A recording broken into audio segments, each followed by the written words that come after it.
the first thought I had when I watched your talk is, can you mask your body language? Is it so intertwined in just you as a human that you can't ever change it? Or can you cognizantly go, okay, I'm going to be a statue and a stone here? Or does that also send you as someone who's investigating go, that's also off? Is it lose-lose no matter what you do? A friend of mine who's a Marine and worked at the FBI behavioral unit for a bit, his name's Frank Marsh. He says everything says something. Okay, that's good. So if you stop having an affect, that still says something. Everything says something. And one of the things that if I were to all the entrepreneurs out there or salespeople, if you're listening, my shout out to you would be make sure you have glass tables, because it's really easy for me to fake a smile, but what's happening with my feet? Are my feet moving? Are my toes going up because I'm excited about your price point, but I'm still trying to negotiate, but you gave me a price I like and I went up on my toes. So you want to, you're losing 70% of body language if you have a wooden table and you're doing these negotiations. I think all executives, like corporate executives, should have a glass table in their room, in their office as well. So you want to see all those body language. But here's the deal. The micro expressions are still there, but most people are not trained in micro expressions. They happen in a 15th of a second. Bam, it's gone, right? And there's some things I can't unsee. I think that if you know what to look for, I'll give you an example. Scott Peterson, okay? Scott Peterson, another murderer. Scott Peterson killed his pregnant wife, Lacey Peterson, and his unborn son, Connor, all right? This guy, Scott Peterson, when talking about truthful statements, what I believe to be truthful, and a system called LVA, layered voice analysis, can analyze his voice, he would use a lot of ums. It's part of his baseline. I did this. When he lied, when's the last time you saw Lacey? He said she was wrapping presents in the living room. All the ums disappeared.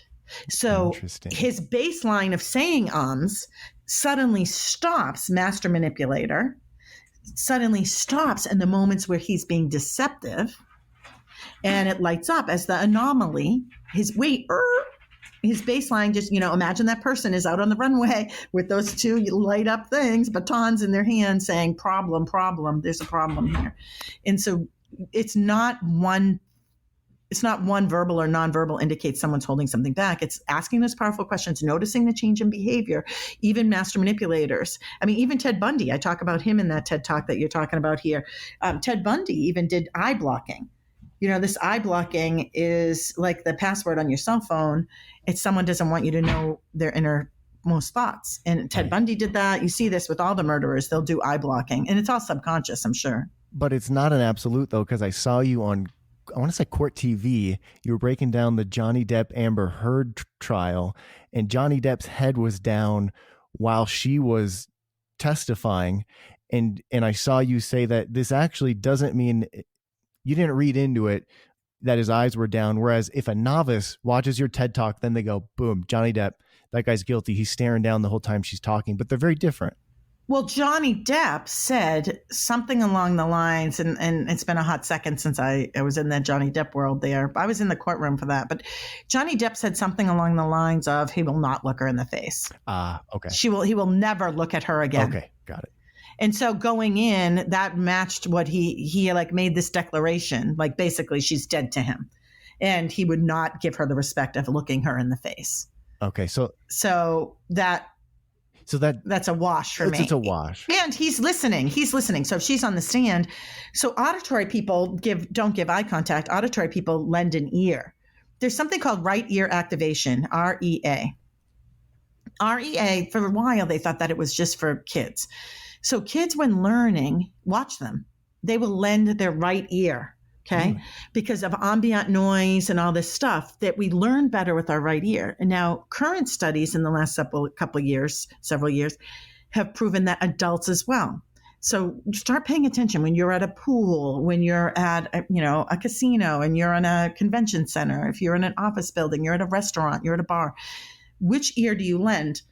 Johnny Depp, putting his head down, is still listening to what's happening, So, and by the way, she was off to his right-hand side from where he was sitting in the courtroom.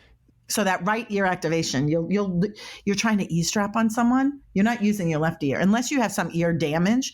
You're using your right ear to listen when there's ambient noise. Even left-handed people? Even left-handed people, right? Because it has to do with the brain, right? So the right side of our body is operated from the left side of our brain. Got it. Okay. And then I guess the question I have to that is, if you're deaf, now have you ever, maybe to back up, have you ever had an interpreter when you were speaking to a deaf person trying to pick up on their body language? Do the same flows happen as they take in information, because it's not auditory, it's visual? I haven't done any research with deaf people. I have had one deaf student once in a class. Okay. And you would think that someone who is deaf, because they want to pay attention to your lips, right? You might think that they're really good at reading body language, and the answer is no. Really? They're not good at reading body language. Oh, no. Interesting. Maybe facial expressions. They're so focused on looking at your face and your lips that they're missing that your toes just went up, or they're missing that you're playing with your cuticle, or you're missing. And so can they be better at it? Yes. Just like all of us, we can learn. There's 3 types of people that are good at detecting deception and reading body language. Kids who had some type of abuse, physical abuse, mental abuse as a kid. You have to know when dad puts his certain baseball hat on, he's going to beat the crap out of mom that night, or that mom has another bottle of vodka, she cracks it open, that she's going to, sleep for the next 3 days, or whatever it is, or verbal abuse. So kids who have some type of abuse, people who have a left brain stroke and the right brain takes over, become really good at picking up on the anomalies of body language. Okay. And then people who are trained, like the Secret Service, every day. Cops, lawyers, judges, school teachers, therapists, all not good at reading body language. Hey, if you want to hear the rest of this interview, head over to morewiserpodcast.com or wherever you get your podcasts, and we'll see you there.